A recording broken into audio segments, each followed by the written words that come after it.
Hello दोस्तों, स्वागत है आपका हमारे यूट्यूब चैनल पर। इसके पहले हमने एएससी की पीवाईक्यू सीरीज शुरू की है। इसके पहले हमने 8 क्लासेस कर ली है।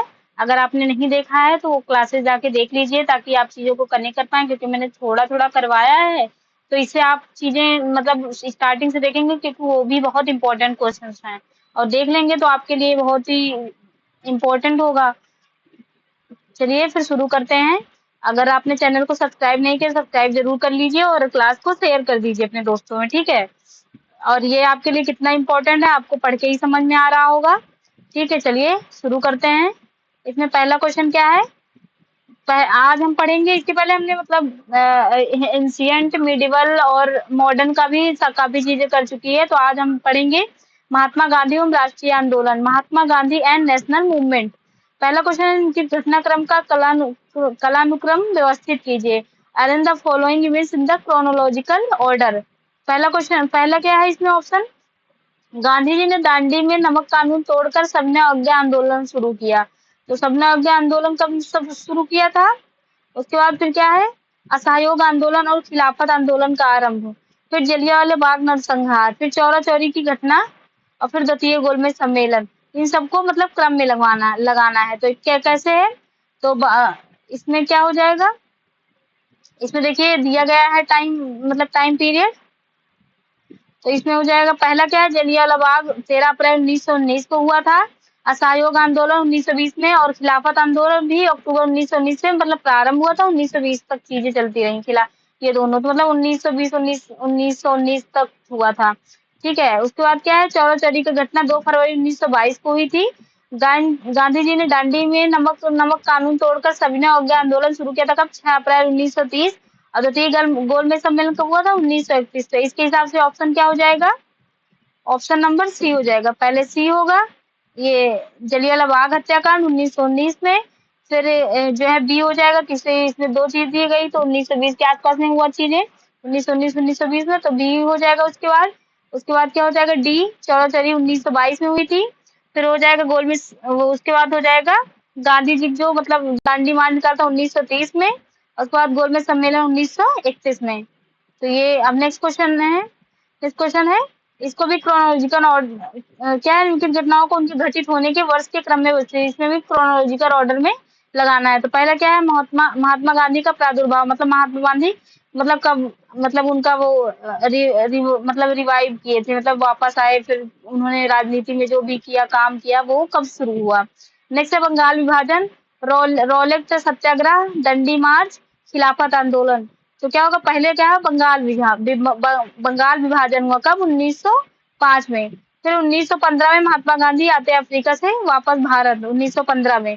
फिर रौलट सत्याग्रह कब हुआ था, 1919 में। उसके बाद क्या हुआ, खिलाफत आंदोलन कब हुआ था, 1919 से 1922 तक। तो दांडी मार्च 1930 में हुआ था। तो इसके हिसाब से ऑप्शन इसमें भी सी होगा। नेक्स्ट क्वेश्चन है, स्वतंत्र संघर्ष की प्राथमिक अवस्था में किस वर्ग के लोगों ने अत्यधिक सक्रियता से भाग लिया था। तो किस वर्ग ने अत्यधिक सक्रियता से भाग लिया था, शिक्षित और मध्यम वर्गीय ने। शिक्षित और मध्यम वर्गीय ने प्राथमिक अवस्था में, मतलब जब स्वतंत्र संघर्ष स्टार्ट ही हुआ था, तो मतलब जो थोड़ा ज्यादा अवेयर थे या जो ज्यादा शिक्षित थे, थोड़ा सा मतलब पैसे से भी सही थे, वही लोग पार्टिसिपेट किए। क्योंकि जो गरीब है और जो किसान थे वो तो अदर चीजें में ही परेशान थे। तो जब धीरे धीरे वो जागरूक हुए तो फिर उनकी भी सहभागिता बढ़ी थी। तो इसमें थोड़ा एक्सप्लेनेशन हम लोग देख लेते हैं।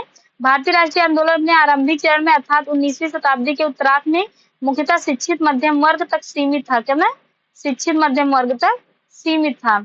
1870 से 1880 के दशक में बने ज्यादातर संगठनों का बागडोर वकील आज अंग्रेजी शिक्षित पेशेवरों या हाथों में ही थी। पूना सार्वजनिक सभा, इंडियन एसोसिएशन, मद्रास महाजन सभा, बॉम्बे प्रेसिडेंसी एसोसिएशन और भारतीय राष्ट्रीय कांग्रेस, इस तरह के प्रमुख संगठन थे उस टाइम के। उसके बाद नेक्स्ट क्वेश्चन है, निम्नलिखित में से कितने खेड़ा सत्याग्रह की शुरुआत की थी, मतलब से खेड़ा सत्याग्रह किसने स्टार्ट किए थे, मोहनलाल पांड्या ने। खेड़ा सत्याग्रह मार्च 1918 में, कब, मार्च 1918 में गुजरात के खेड़ा जिले में शुरू हुआ।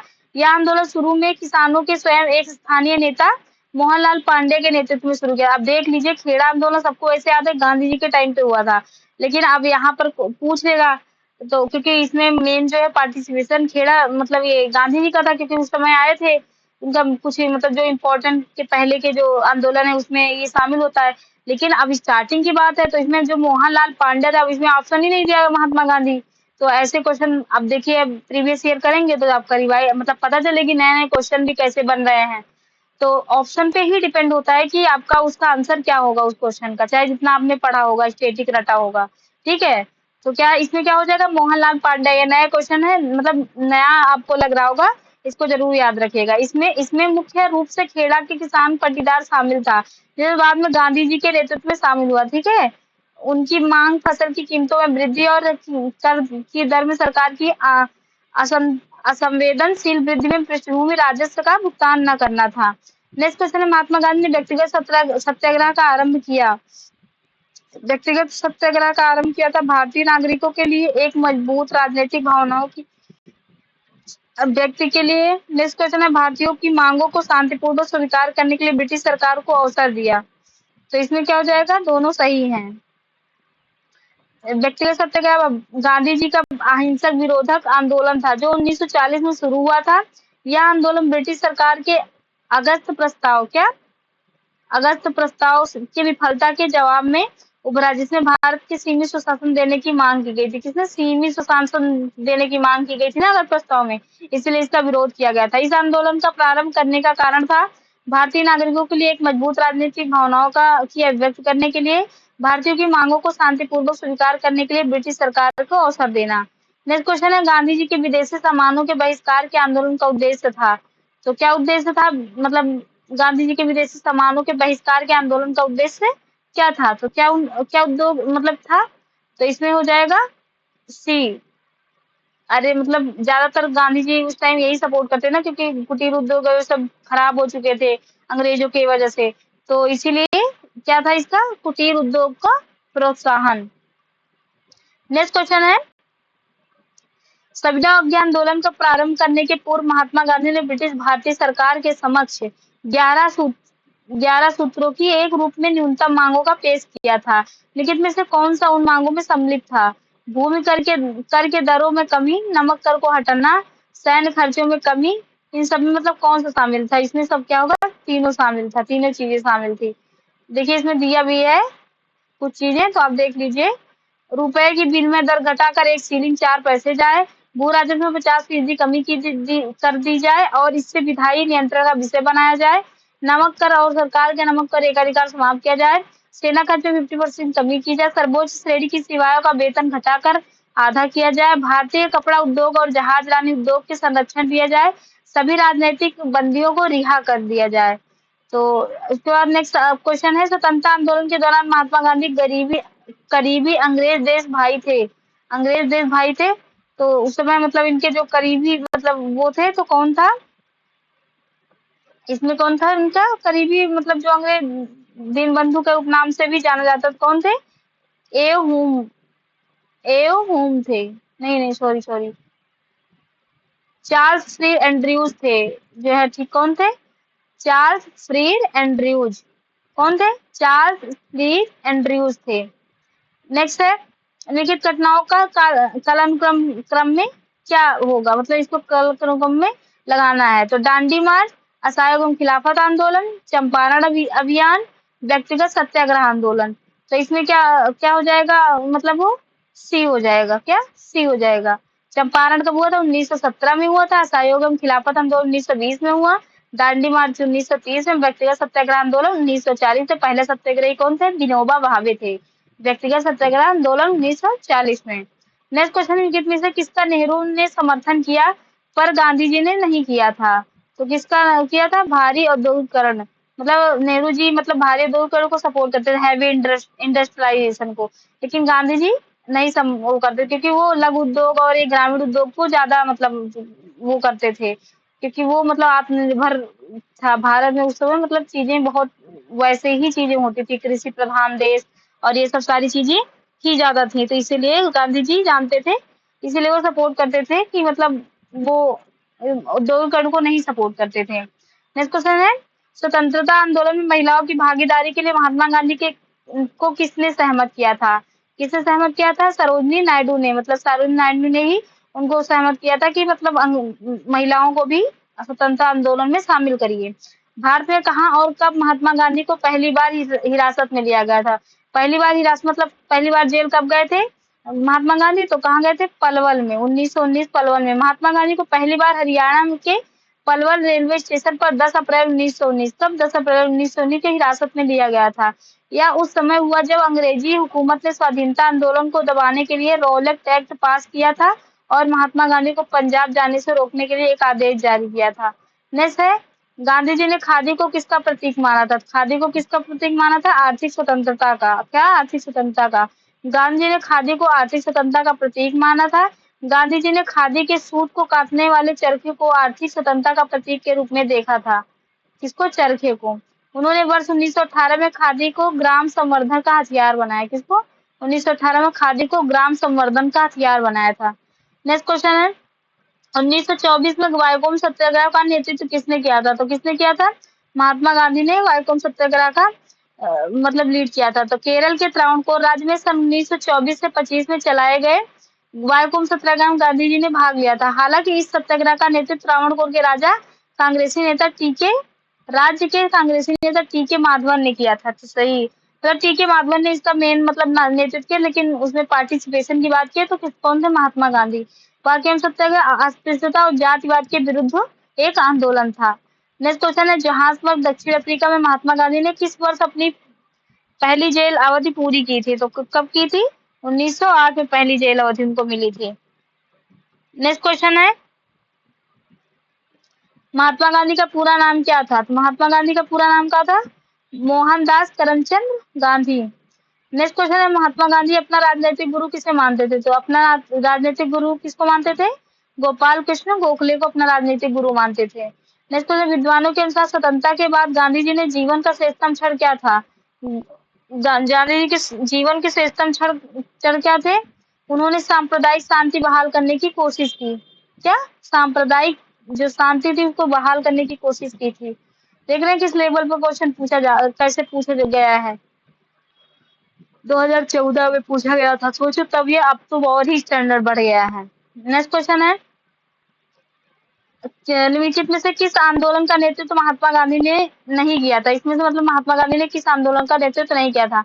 अवध के किसान द्वारा आंदोलन, कपड़ा मिल वर्कर्स आंदोलन, उसके बाद क्या है, दमनकारी बागान व्यवस्था में विरोध में आंदोलन, खेड़ा के किसानों का समर्थन। तो उन्होंने ये पहला मतलब पहला गलत होगा, अवध के किसानों का आंदोलन, क्योंकि ये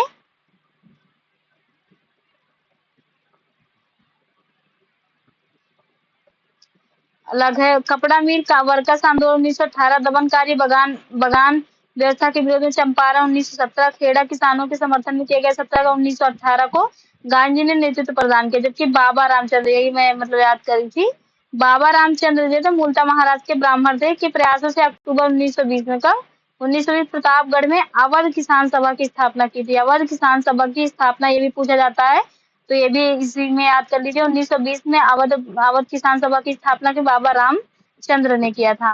नेक्स्ट क्वेश्चन है, गांधी जी की पहली महत्वपूर्ण सार्वजनिक उपस्थिति कहाँ कहाँ हुई? सही विकल्प चुनिए, मतलब वो कहाँ हुई थी? तो कहाँ हुई थी? बनारस में। 9 जनवरी 1915 को महात्मा गांधी दक्षिण अफ्रीका से भारत लौटे और उन्होंने गुजरात के साबरमती में आश्रम स्थापित किया। भारत आने के बाद वे किसी आंदोलन में भाग न लेकर भारत भ्रमण पर निकल पड़ते हैं। इसी दौरान मदन मोहन मालवीय, कौन? मदन मोहन मालवीय के बुलावे पर बीएचपी के स्थापना समारोह में शामिल होने के लिए बनारस जाते हैं। 6 फरवरी 1916 को गांधी जी प्रसिद्ध भाषण देते हैं, जिसमें बनारस की गंदगी को निंदा करते हुए तथा उपस्थित राजा महाराजाओं की आलोचना करते हैं। महात्मा गांधी की शिष्या मीराबेन का मूल नाम क्या था? मीराबेन का मूल नाम क्या था? मैडलिन स्लेड था। क्या? मैडलिन स्लेड था। अब इसमें नेक्स्ट टॉपिक क्या है? अहमदाबाद मिल आंदोलन। तो इसमें पहला क्वेश्चन है, गांधी जी ने अहमदाबाद में जिनके लिए सत्याग्रह आंदोलन का आयोजित करने के लिए गए थे वे थे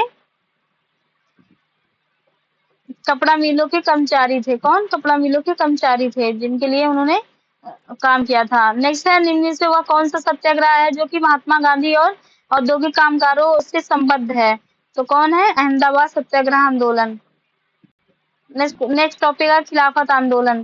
खिलाफत आंदोलन, इसमें क्या, महात्मा गांधी ने खिलाफत आंदोलन का समर्थन क्यों किया? तो क्यों किया था इसका समर्थन? क्योंकि ब्रिटिश के खिलाफ गांधी जी के भारतीय मुसलमानों के समर्थन हेतु, मतलब भारतीय मुसलमानों का सपोर्ट उस समय जो खलीफा का प्रॉब्लम चल रहा था उसकी वजह से सपोर्ट मतलब मिला, इसलिए उन्होंने किया था। नेक्स्ट क्वेश्चन है भारत के खिलाफत आंदोलन इसलिए क्यों हुआ क्योंकि भारतीय मुसलमान तुर्की साम्राज्य के विरुद्ध भेदभावपूर्ण ब्रिटिश नीति से असंतुष्ट थे। देखिए वही मैंने बोला कि खलीफा का और ये सब का लेके प्रॉब्लम चल रही थी वहाँ तुर्की में, इसीलिए ये चीजें हुई हैं। सब मतलब अंग्रेज मतलब जो मुसलमान थे वो भी जो है अंग्रेजों से और मतलब अलग चीजों के लिए भी गुस्सा थे, जिस वजह से वो जो है गांधी जी के नेतृत्व में संगठित हो गए थे। नेक्स्ट टॉपिक है असहयोग आंदोलन।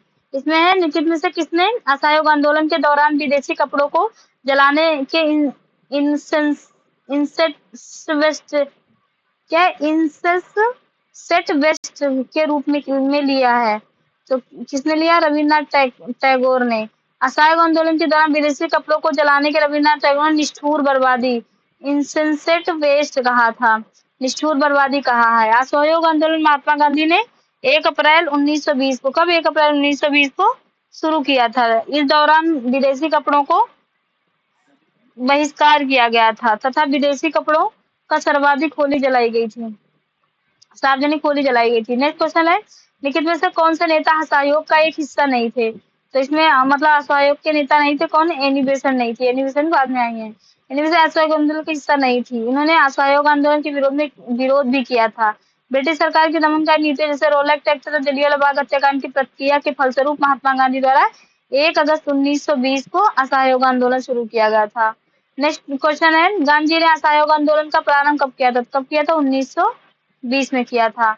नेक्स्ट क्वेश्चन है असहयोग आंदोलन के दौरान अदालती गिरफ्तारी होने वाली निम्नलिखित में से पहली महिला कौन थी? तो पहली महिला कौन थी इसमें? तो इसमें कौन थी? बसंती देवी। पहली महिला कौन थी? बसंती देवी। नेक्स्ट क्वेश्चन है महात्मा गांधी ने किस घटना के कारण असहयोग आंदोलन को वापस लिया? तो किस घटना के कारण? चौरा चौरी घटना हो गई थी ना 1922 में, इसलिए उन्होंने वापस ले लिया था। इसमें काफी लोगों मतलब डेथ हो चुकी थी, पुलिस को बंद कर दिए थे, मतलब जो वो थे मतलब क्रांतिकारी वो लोग जो भीड़ थी वो पुलिस को इसी थाने में बंद किया था जो चोर चोरी वाला था, तो उसमें बहुत लोग मर जाते हैं। तो इसे क्योंकि गांधी जी को हिंसा नहीं पसंद है, इसीलिए उन्होंने मतलब उसको जो अपना वो था आंदोलन उसको होल्ड कर दिया। फिर नेक्स्ट है चौरा चौरी घटना के बाद कौन सा आंदोलन स्थगित कर दिया गया था? कौन सा आंदोलन स्थगित कर दिया गया था? असहयोग आंदोलन। असहयोग आंदोलन। अब नेक्स्ट टॉपिक है स्वराज पार्टी। स्वराज पार्टी में कितने से किस घटना का परिणाम था? तो किस घटना का परिणाम था? चौरा चौरी, चौरी चौरा।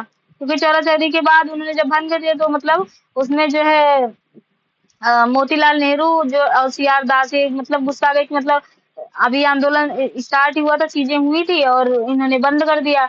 उसकी वजह से उन्होंने एक अलग पार्टी उसी में मतलब कांग्रेस में अपने अलग अलग पार्टी स्वराज पार्टी के नाम से मतलब एक अलग संगठन का निर्माण कर दिया था। नेक्स्ट क्वेश्चन है निम्नलिखित में से कौन सा कथन स्वराजवादियों का संबंध में सही है? तो कौन सा कथन स्वराजवादियों के उसमें सही है? तो इसमें क्या होगा?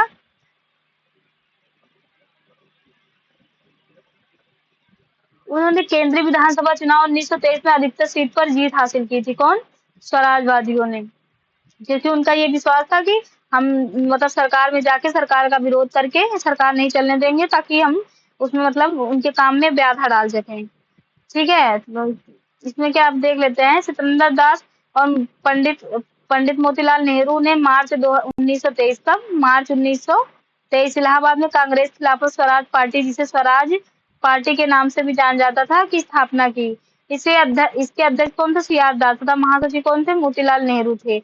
स्वराज पार्टी में स्वराजवादियों ने कांग्रेस से अलग होने के बाद भी अपने को कांग्रेस के अभिन्न अंग के रूप में प्रचारित किया और यह तय किया कि गई नई पार्टी कांग्रेस के अंदर रहकर ही चुनाव लड़ेगी। नेक्स्ट इसमें है क्या? नवंबर 1923 में ही चुनाव में स्वराज पार्टी को काफी सफलता मिली। सेंट्रल असेंबली में 101 निर्वाचित सीटों में से कितने? 42 सीट इन्होंने जीत हासिल की थी। नेक्स्ट मतलब क्वेश्चन है निम्नलिखित में से कौन स्वराज पार्टी के संस्थापक थे? तो कौन थे स्वराज पार्टी के संस्थापक? सी आर दास थे। कौन? सी आर दास। नेक्स्ट है स्वराज पार्टी के उद्देश्य था। स्वराज पार्टी का उद्देश्य क्या था? विधायिका में प्रवेश करना तथा इसके अंदर सरकार की कमियों को उजागर करना था। नेक्स्ट क्वेश्चन है मोतीलाल नेहरू तथा सीआर दास ने स्वराज पार्टी की स्थापना किस स्पष्ट उद्देश्य के लिए की थी? तो किस स्पष्ट उद्देश्य के लिए किया था कि विधान सभाओं के अंदर पहुंचकर उनका नाश करने के लिए। अब नेक्स्ट टॉपिक है साइमन कमीशन, अगस्त प्रस्ताव। इसमें इसमें वो दिया है कथन और कारण के उससे, तो चलिए देख लेते हैं। इससे पहले कांग्रेस ने नेताओं ने साइमन कमीशन का बहिष्कार किया। लाला लाजपत राय की मृत्यु पुलिस की लाठियों पड़ने से हुई। तो इसकी व्याख्या सही है और सही बात है, क्योंकि जब वो कांग्रेस के नेता ने मतलब जब साइमन कमीशन आया तो उसमें जो मतलब सारे अंग्रेज थे, इसकी वजह से प्रदर्शन हुआ। लाला लाजपत राय भी उस प्रदर्शन में थे, तो पुलिस ने लाठीचार्ज कर दिया, तो उसमें मतलब काफी उनको लग गई थी चोट, इसकी वजह से उनकी डेथ हो गई। तो इसी वजह से साइमन कमीशन का बहिष्कार करने किया जाने लगा। 1928 साइमन कमीशन भारत पहुंचा तो उसका स्वागत साइमन कमीशन वापस जाओ के नारे से किया गया। कांग्रेस और मुस्लिम लीग ने कमीशन का बहिष्कार किया। साइमन कमीशन के खिलाफ शांतिपूर्ण प्रदर्शन के दौरान, क्या शांतिपूर्ण प्रदर्शन के दौरान लाला लाजपत राय की मृत्यु पुलिस की लाठियां पड़ने से 17 नवंबर 1928 को हुई। अतः दोनों कथन मतलब सही है, उसका व्याख्या भी करता है। नेक्स्ट क्वेश्चन है 1940 में तत्कालीन गवर्नर जनरल द्वारा प्रस्तावित अगस्त प्रस्ताव से संबंधित निम्नलिखित कथनों पर पढ़ें। तो इसमें पहला क्या होगा, इसमें द्वितीय विश्व युद्ध के बाद संविधान सभा बनाने का प्रस्ताव किया गया था, जिसमें अगस्त प्रस्ताव में। जैसे इसमें अल्पसंख्यकों की मांग को नजरअंदाज किया गया। गवर्नर जनरल को कार्यकारी परिषद का विस्तार करने का प्रस्ताव था। तो इसमें क्या हो जाएगा, 1 और 3 सही है, 2 गलत है। 8 अगस्त 1940 को तत्कालीन वायसराय लॉर्ड लिनलिथगो द्वारा, कौन वायसराय कौन था उस समय, लॉर्ड लिनलिथगो द्वारा अगस्त प्रस्ताव प्रस्तुत किया गया था। प्रस्ताव में कांग्रेस की अंतिम राष्ट्रीय सरकार गठित करने की मांग को अस्वीकार करते हुए वैकल्पिक प्रस्ताव पेश किया गया, जिसके मुख्य बिंदु निम्नलिखित हैं। पहला इसमें क्या था, ब्रिटिश सरकार के उद्देश्य भारत में अपना वैश्विक स्वराज की स्थापना करना। नेक्स्ट है गवर्नर जनरल की कार्यकारी परिषद का विस्तार। अल्पसंख्यकों को स्वीकृत के अभाव में सरकार किसी भी संवैधानिक परिवर्तन को लागू नहीं करेगी। द्वितीय विश्व युद्ध के बाद एक प्रतिनिधि मूलक संविधान निर्माती सभा का गठन होगा। एक युद्ध सलाहकार परिषद का गठन किया जाएगा। नेक्स्ट क्वेश्चन है ब्रिटिश सरकार में साइमन कमीशन की नियुक्ति कब की गई थी? तो साइमन कमीशन कब की गई थी नियुक्ति? नवंबर 1927 को, नवंबर 1927 को की गई थी। नेक्स्ट है निम्नलिखित में से कौन साइमन कमीशन का सदस्य नहीं था? तो कौन सदस्य नहीं था? लॉर्ड बर्कनहेड नहीं थे, बाकी ये थे Clement Attlee, George Lane Fox, Vernon शर्टहोन। लॉर्ड बर्कनहेड साइमन कमीशन का सदस्य नहीं था। साइमन कमीशन कुल 7 सदस्य थे, जिनके नाम इस प्रकार है, मतलब 7 सदस्य थे, इसमें से मतलब ये सारे हैं, ये नहीं था। नेक्स्ट है नमक सत्याग्रह। नमक निम्नलिखित में से किस आंदोलन के दौरान गांधी जी ने कहा, झुके हुए घुटनों से मैंने रोटी मांगी पर बदले में पत्थर मिले? तो किसने? दांडी मार्च में कहा था। नेक्स्ट है निम्नलिखित में से किसने सविनय अवज्ञा आंदोलन के प्रारंभ होने का संकेत दिया था? प्रारंभ होने का संकेत दिया था। पूर्ण स्वराज की घोषणा, 1930 के दांडी मार्च, 19 अप्रैल 1930 में महात्मा गांधी की गिरफ्तारी, प्रथम गोलमेज सम्मेलन। तो इसमें क्या हो जाएगा, सविनय अवज्ञा आंदोलन महात्मा गांधी द्वारा शुरू किया गया था। इस आंदोलन के प्रारंभ होने का संकेत गांधी के प्रसिद्ध दांडी मार्च से था। क्या दांडी मार्च से ही मतलब ये हो गया था, सविनय अवज्ञा आंदोलन स्टार्ट होगा। दांडी मार्च की शुरुआत 12 मार्च 1930 को, कब? 12 मार्च 1930 को साबरमती आश्रम से हुई थी। गांधी जी अपने 78 अनुयायियों के साथ 6 अप्रैल 1930 को दांडी पहुंचे। वह गांधी जी ने नमक कानून तोड़ा था। दांडी मार्च के साथ सविनय अवज्ञा आंदोलन का प्रारंभ कब किया गया था? तो कब किया गया था? 12 मार्च 1930 को किया गया था। नेक्स्ट क्वेश्चन है 6 अप्रैल 1930 को भारतीय इतिहास में किस रूप में याद किया जाता है? तो किस रूप में याद किया जाता है? महात्मा गांधी दांडी मार्च, महात्मा गांधी दांडी मार्च के रूप में 6 अप्रैल 1930 को। नेक्स्ट क्वेश्चन है निम्नलिखित में से किसने अप्रैल 1930 में नमक कानून तोड़ने के लिए तंजौर तट पर एक मार्च का आयोजन किया था? तो किसने किया था एक मार्च का तंजौर तट पर नमक तोड़ने वो करने के लिए? किसने किया था? राजगोपालाचारी ने। किसने? राजगोपालाचारी ने, सी राजगोपालाचारी ने। नेक्स्ट क्वेश्चन है ऐतिहासिक दांडी मार्च किससे संबद्ध है? तो किससे संबंध है? का नमक कानून का उल्लंघन से संबंधित है। नेक्स्ट क्वेश्चन है दांडी मार्च में से कौन सा आंदोलन आरंभ हुआ? तो कौन सा आंदोलन हुआ था? सविनय अवज्ञा आंदोलन आरंभ हुआ था। नेक्स्ट क्वेश्चन है 1930 का सविनय अवज्ञा आंदोलन किस मुद्दे को आधार बनाते हुए शुरू किया गया था? तो किसको शुरू किया गया था? ब्रिटिश सरकार द्वारा नमक एकाधिकार का प्रयोग करके। नेक्स्ट क्वेश्चन है, महात्मा गांधी को नमक सत्याग्रह आंदोलन को किसने नेतृत्व किया था? तो किसने नेतृत्व किया दिया? सरोजिनी नायडू ने। महात्मा गांधी द्वारा चलाए गए नमक सत्याग्रह का आंदोलन समय प्रमुख आंदोलनकारी सहित उन्हें गिरफ्तार कर लिए जाने के पश्चात आंदोलन को सरोजिनी नायडू ने नेतृत्व किया। सरोजिनी नायडू ने 21 मई 1930 को प्रदर्शनकारी के नेतृत्व करते हुए धरसना सॉल्ट वर्क के खिलाफ विरोध प्रदर्शन किया। यह ज्ञात हो गया कि महात्मा गांधी ने 12 मार्च 1930 को अपने 78 चुने हुए अनुयायियों के साथ साबरमती आश्रम में अपना दांडी मार्च प्रारंभ किया। 5 अप्रैल 1930 को 241 मील लंबी यात्रा दांडी पहुंचे और 6 अप्रैल 1930 को दांडी में नमक बनाकर कानून तोड़ा। नेक्स्ट क्वेश्चन है, महात्मा गांधी के नेतृत्व में चलाई गई प्रसिद्ध नमक यात्रा के संबंध में असत्य कथन की पहचान कीजिए। तो असत्य कथन कौन सा है इसमें? डी, मतलब डी है, बाकी सारे सही है। नमक कानून तोड़ना सविनय अवज्ञा आंदोलन का शुरुआत थी।